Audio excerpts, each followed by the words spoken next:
नमस्कार, मैं हूं आपका दोस्त गौरव कुमार पाठक और आज फिर से हमारे साथ हैं हमारे जिले की आन बान और शान सुमन कुमार जी। जी हाँ, अभी हाल ही में आपने सुना होगा कि केंद्र सरकार ने इनकी आर्थिक मदद की है और इनके हौसले को नई उड़ान दिया है। जी, ये हमारे निशानेबाज राज्य स्तर से लेकर राष्ट्रीय स्तर पर हमारे जिले का नाम रोशन किया है। तो आइए इनसे मिलते हैं और इन्हें ढेर सारी शुभकामनाएं देते हैं। सुमन जी, आप हमारे स्टूडियो में अगर पुनः आए हैं तो आपका बहुत बहुत आभार। जी प्रणाम। मैं सभी दर्शकों को प्रणाम, जय हिंद बोलना चाहता हूं और आपको और आपके सारे जो साथी हैं और डॉक्टर रोशन सर को धन्यवाद देना चाहता हूं, जो आप एक प्लेटफॉर्म के माध्यम से आदमी को समझने और देखने का मौका दिया है। और इससे पहले भी मैं आ चुका हूं इधर, तो मैं फिर आज पुनः ही आया हूं। चलिए, आप दोबारा हमारे साथ जुड़े हैं, इसलिए बहुत बहुत आभार आपका। सुमन जी, अभी हाल ही में एक अखबार के पन्नों में मैंने देखा कि उसमें आपके बारे में खबर छपी जिसमें लिखा गया कि केंद्र सरकार ने हौसले को नई उड़ान दी है। जी, तो इस संदर्भ में हम चाहेंगे कि आज आप जिले की आन बान और शान हैं, तो केंद्र सरकार ने जो आपको आर्थिक मदद की है, इससे कैसा फील कर रहे हैं आप? सर, जब हम लास्ट आवर जब शूटिंग एक महंगा गेम है, इससे पहले भी मैं बताया हूँ, तो जब हमको लगा कि इस गेम को अब हम नहीं खेल पाएंगे, तो मैंने एक 3 लेटर लिखा। जी जी। एक प्रधानमंत्री सर को, एक मुख्यमंत्री सर को और एक खेल मंत्री भारत सरकार। जी जी। जिसमें सर एक प्रधानमंत्री सर के यहाँ से रिस्पांस आया और एक टीम गठित करके मेरे घर पे भेजा गया। जी जी। और फिर यहाँ से पता करके, जानकारी प्राप्त करके, उसी माध्यम से मेरे अकाउंट में 2.5 लाख का रुपया पुरस्कार की तरफ से मिला, प्रोत्साहन के रूप में आपको दिया गया केंद्र सरकार की तरफ से। और जो ये मुख्यमंत्री सर को लेटर लिखे थे, वहाँ से कोई रिस्पांस नहीं आया। अब तक राज्य सरकार ने कोई सुध नहीं लिया है? जी बिल्कुल कुछ नहीं। तो केंद्र सरकार ने जो ये पूरा प्रोसेस आपने बताया, तो कितना आसान था या क्या मुश्किलें आई वहाँ तक केंद्र सरकार तक बातें पहुँचाने में? सर, मैंने एक पत्र लिखा था जिसके माध्यम से मैंने वहाँ पर पत्र को भेजा और उसके बाद सर मेरा वहाँ से रिस्पांस आ गया। तो वो जो टीम आई थी, उन्होंने किस तरह से आपसे बातचीत की? उनका क्या एक तरह से उन्होंने कुछ समीक्षा किया होगा आपको लेकर? हाँ, उनका ये था कि कैसा ये धरातल, मेरा घर क्या कैसे है, मेरा आर्थिक स्थिति क्या है, ये मतलब एक नीचे जमीनी स्तर पर आकर उन्होंने देखा और समझा, उसके बाद हमारा वो मदद किए। केंद्र सरकार से मदद मिलने के बाद और किन किन लोगों ने आपकी मदद की है? सर, एक आशीष सर है, जिनका घर रघुनाथपुर है। क्योंकि 2.5 लाख रुपया बहुत कम था, 1.5 लाख का मेरा किट आया है और 6-7 लाख का राइफल आएगा और 4 लाख प्रैक्टिस के लिए रुपया का गोली आएगा। तो जब आशीष सर को मेरे बारे में पता चला, तो आशीष सर से मेरा मुलाकात पहले भी हो चुका था, तो मैंने बात किया, सर ऐसी सी बात है, मेरा मतलब राइफल खरीदने का ये सब जो कुछ चाहिए, हाँ कुछ फंडिंग मदद करवाइए सर। उसके बाद सर ने अपने घर पे बुलाया और वो सर ने बोले जो मदद करने के लिए कोई फंड की आवश्यकता नहीं, वो व्यक्तिगत रूप से भी किया जा सकता है। तो फिर आशीष सर ने मेरा 2 लाख रुपया का मदद किए और बोले कि जब 24 घंटा दिन रात जब भी हो, मैं आपके साथ हूँ, आप मैच खेलिए और अपने जिला, राज्य और देश का नाम रोशन कीजिए। जो ये आशीष जी ने, मतलब एक बहुत बड़ी बात होती है किसी की इस आधुनिक युग में जहां आदमी अपने लिए जी रहा होता है, वहां 2 लाख रुपए देकर किसी की आर्थिक मदद करना, उसके हौसले को उड़ान देना। तो हम चाहेंगे आशीष जी से ये जुड़ाव कैसे हुआ या उनके संदर्भ में? सर, वो बीजेपी का कार्यकर्ता भी है, जिसके कारण हमको उनसे संपर्क हुआ था, बातचीत हुआ था और उनका जो व्यवहार एक था, बहुत अच्छी व्यवहार था। वो उनका राजनीतिक का कोई ये मतलब नहीं था, इसीलिए हम उनसे संपर्क किए, बात किए, सर कुछ मदद का आवश्यकता है, आप कोई फंडिंग करवाइए। जी जी। तो फिर उसने बोला कि मदद के लिए कोई फंडिंग की आवश्यकता नहीं। सामाजिक व्यक्ति होने के नाते उन्होंने हाँ। और रघुनाथपुर से हैं ये? रघुनाथपुर से।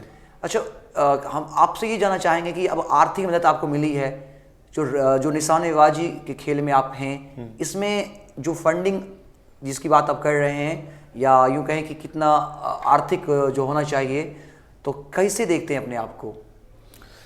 इस गेम को आगे खेलने के लिए अपना किट, राइफल प्रैक्टिस के लिए गोली होना चाहिए, जो बहुत महंगे आता है। 6 लाख का 7 लाख के आसपास राइफल होगा। उसके बाद किट का मैंने ऑर्डर कर दिया है, 1.5 लाख रुपया का किट है। उसके बाद 4 लाख का गोली, यानी और भी काफ़ी रुपया का आवश्यकता है।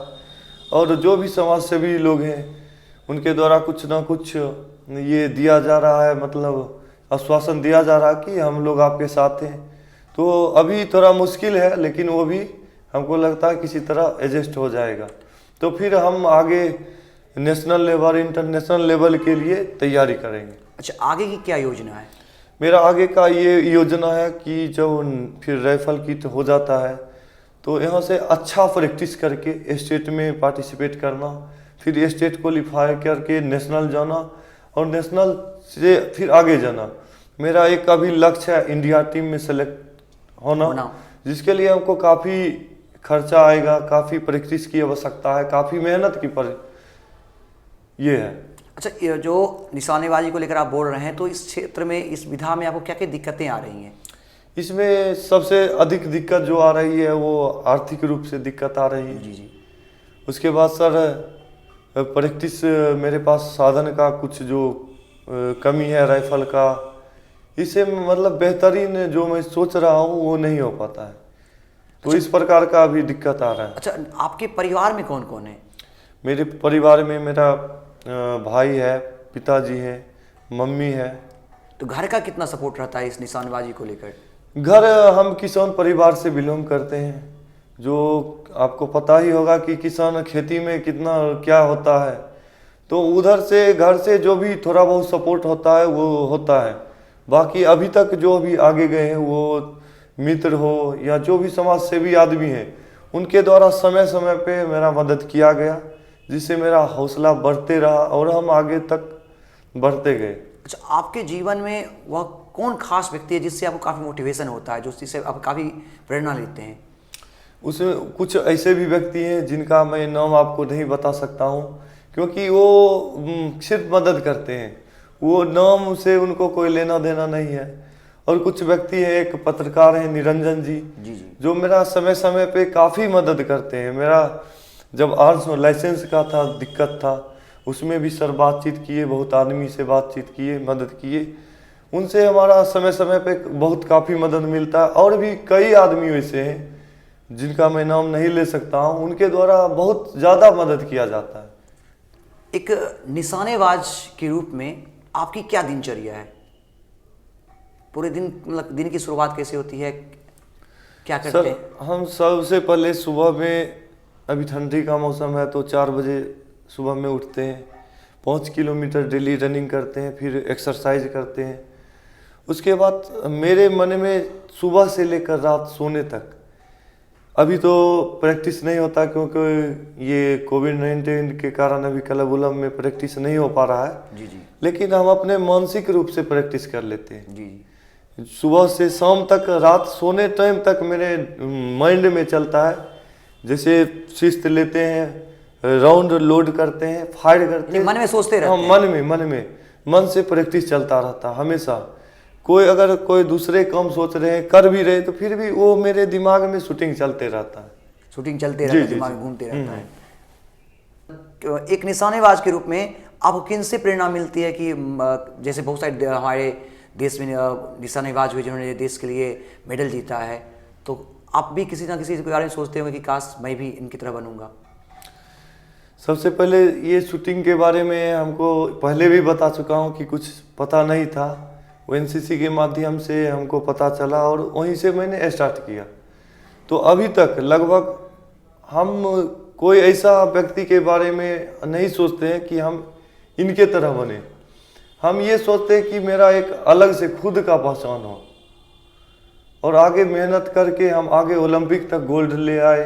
जैसे होता है ना कि एक आइडल होता है ना, जैसे क्रिकेट में तेंदुलकर को लोग आइडल मानता है अपना, तो निशानेबाज में भी तो बहुत सारे लोग हैं। हाँ, एक अभिनव बिंद्रा है। हाँ। वो 10 मीटर एयर राइफल का है और हम गोल्ड मेडल जीता ओलंपिक में, जो 2008 में गोल्ड मेडल जीते हैं ओलंपिक में।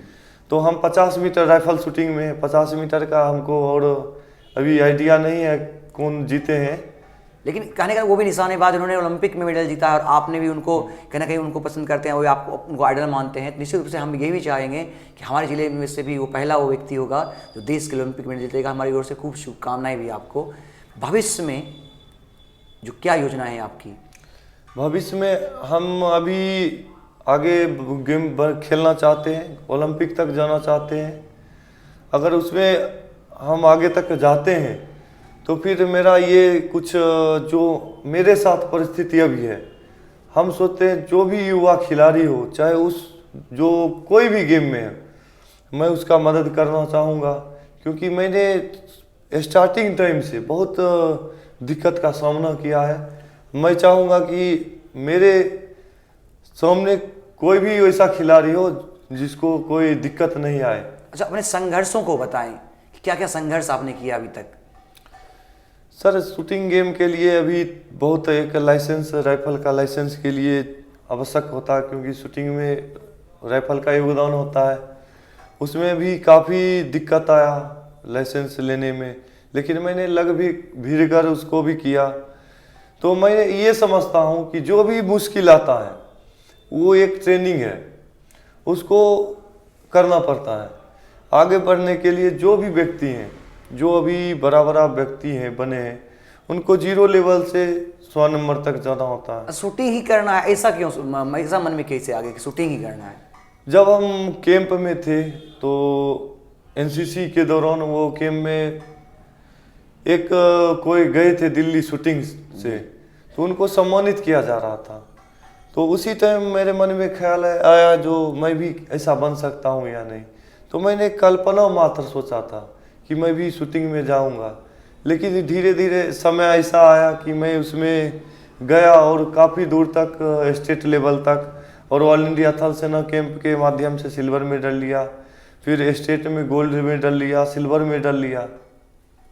तो उसके बाद आपके जीवन में बहुत बदलाव आ गया, अब तो शूटिंग को ही आपने जुनून बना लिया। जी जी जी, उसके बाद मेरे मन में बदलाव आ गया। फिर जब कुछ आर्थिक परिस्थिति का सामना करना पड़ा तो मैंने फिर घबराया, थोड़ा सा घबराया कि अब नहीं होगा, अब छोड़ देना पड़ेगा। जी जी। लेकिन जो व्यक्तिगत रूप से कोई व्यक्ति मिल जाते थे, अरे आप तो मेडल जीते हैं, आप और आगे, बहुत आगे तक जा सकते हैं, आप छोड़िएगा मत। तो उससे हमारा मनोबल हाई होता था। जी जी।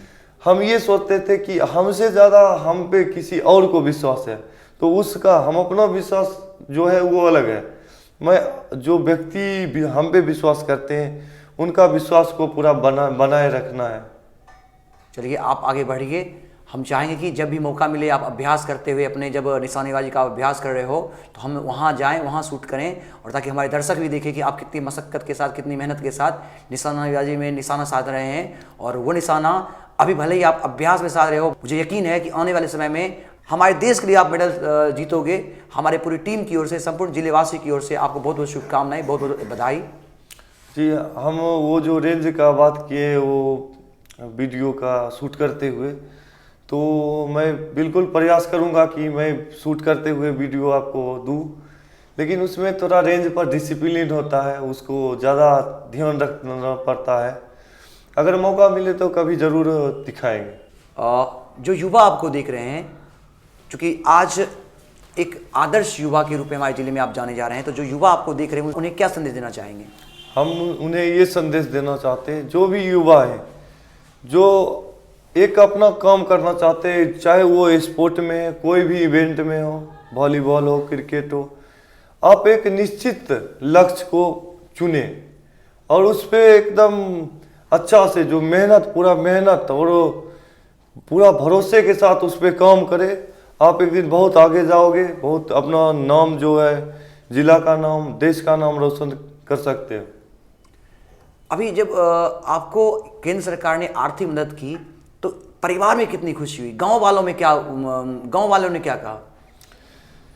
क्योंकि मेरा जब वो प्रधानमंत्री सर के तरफ से जो भी मदद मिला, तो जो भी मेरे साथी हैं, गांव हो या घर हो, जो भी है, सबको बहुत खुशी मिला कि आज ना अब थोड़ा बहुत मदद हुआ है, कल और भी मदद होगा और बहुत आगे तक जाएगा। क्योंकि हमसे ज़्यादा आदमी जानते हैं, वो हम पे ज़्यादा भरोसा करते हैं। तो इसलिए उन लोग को भी खुशी हुआ, हम लोग को भी ज़्यादा खुशी हुआ। और गांव वालों के मतलब जो आपके साथ में जो साथी लोग थे उनकी क्या प्रतिक्रिया रही? उनकी बहुत अच्छी ये थी कि जो मेरा जो साथी है वो आगे जाए तो मेरा भी नाम होगा साथ में। सुमन जी, जो भी जिला प्रशासन के लोग, राज्य सरकार के लोग, जनप्रतिनिधि हमारे, केंद्र सरकार के लोग जो भी हो, या दर्शक ही जो यहाँ से आपको देख रहे हैं, एक निशानेबाज के रूप में अपने भविष्य को लेकर उनसे क्या अपील करना चाहेंगे?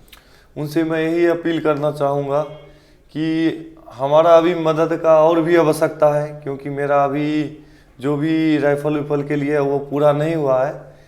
अगर जिन व्यक्ति से हमारा मदद हो सके वो हमारा मदद करने का कृपा करे।